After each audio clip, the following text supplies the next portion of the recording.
This is Ford Truck Month, and time to join the Stampede, a force made up of the hardest-working, best-selling trucks in America. Only Ford F-Series gives you the most payload, towing, and the best fuel economy, not Chevy or Dodge. And that's life in the Stampede. Now get up to $6,500 in total savings on F-150, Motor Trend's Truck of the Year. Or get up to $5,500 total savings on Ford Super Duty. See your Texas Ford dealer during Truck Month and join the Stampede.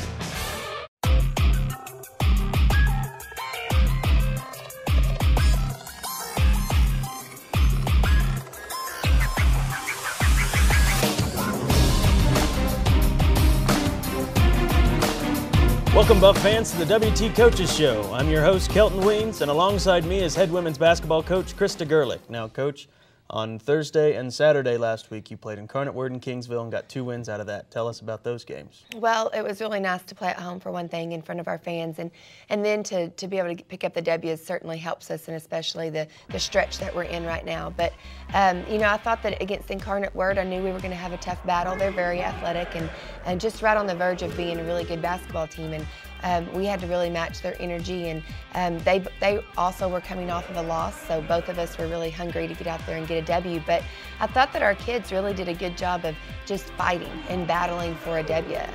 We had a great performance from the free throw line late in the game.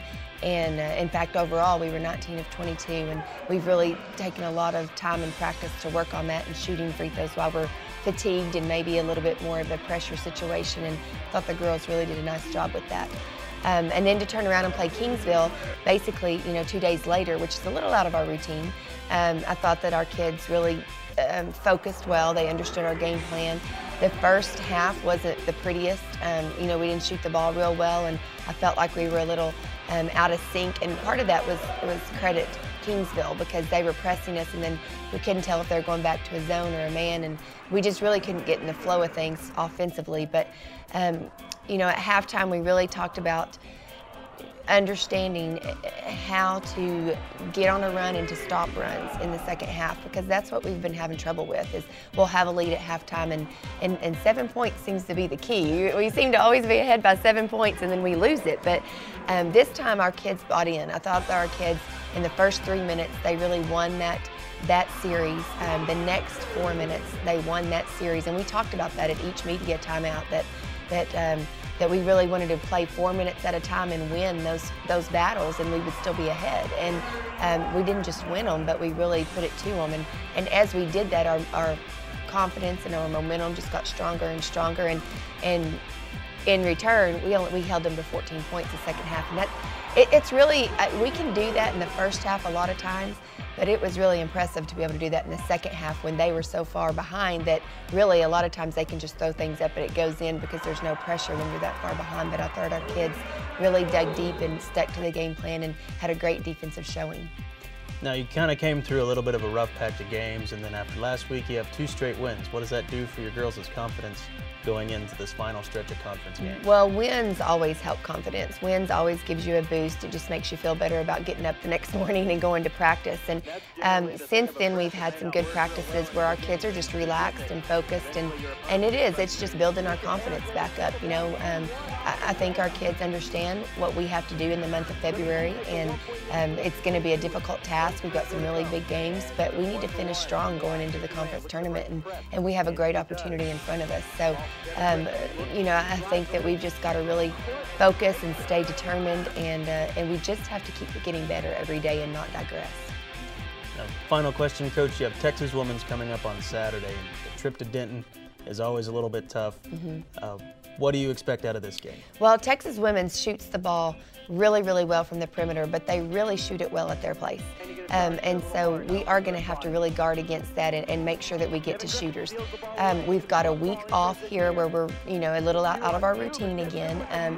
But I think it's going to be good for us because we are able to concentrate on some things that we do this week, and then the latter part of the week concentrate on Texas Women's. And I think it's just going to be a great game environment. You know, Texas Women's is fighting as well to get back on the winning track, and we're going to have to really match their intensity and not let them get hot and get on fire where we can't get a stop. We're going to have to limit the number of touches that get from the three-point line and block out strong and then just execute our offense on the other end. They really don't have the inside game to match against us, so we've got to exploit that. Well, Coach, thank you for your time this morning and good luck this week. All right, thank you. Don't go away. We'll be right back after the break.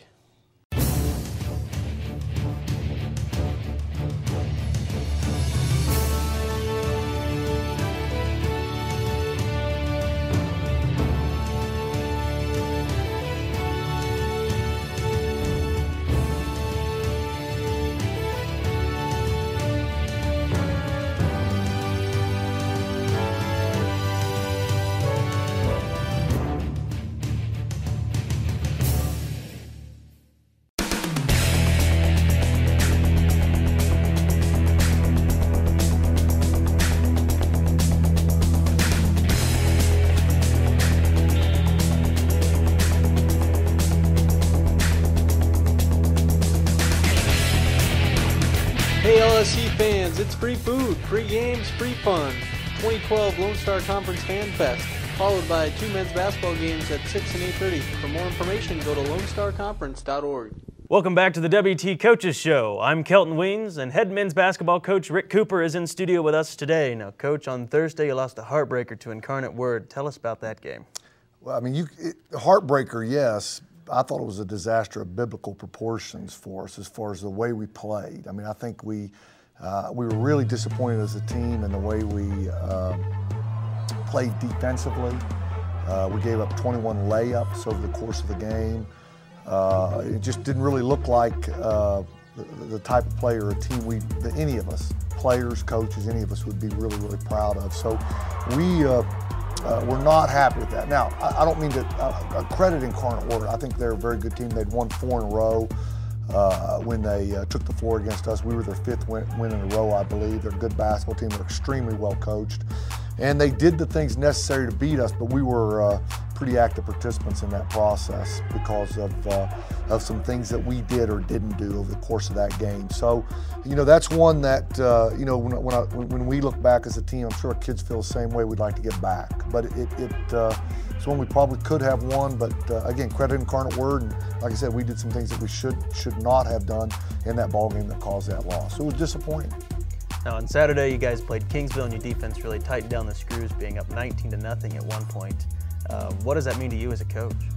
Well, I don't know. I mean, I think as a program, you know, when we can take a look at that and say that that our team, because trust me, we didn't, as coaches, didn't have a great deal of time to work on that and fix our defensive intensity, our integrity defensively, our positioning, our stance, those things. We just didn't have. It was a Thursday, Saturday turnaround, so it was very difficult to find practice time to fix those things. But as a team, I thought our kids, after we took a look at it, sort of made their mind up that they really wanted to play better and were capable of playing better than what we did on Thursday night. So I was happy that we were able to take that step and maybe make some changes defensively that made it difficult for Kingsville to score.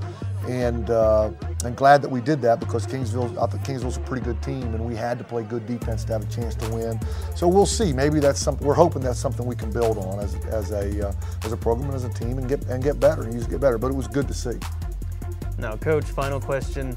You last played on Saturday. It's still January, and your next game isn't until February the 8th. What are you doing with an unusual break, and it's what we are going to do with the time is try to get better, and we'll do that in a variety of ways. We'll take some time probably to maybe a couple of days off to maybe allow some bumps and bruises to kind of heal up.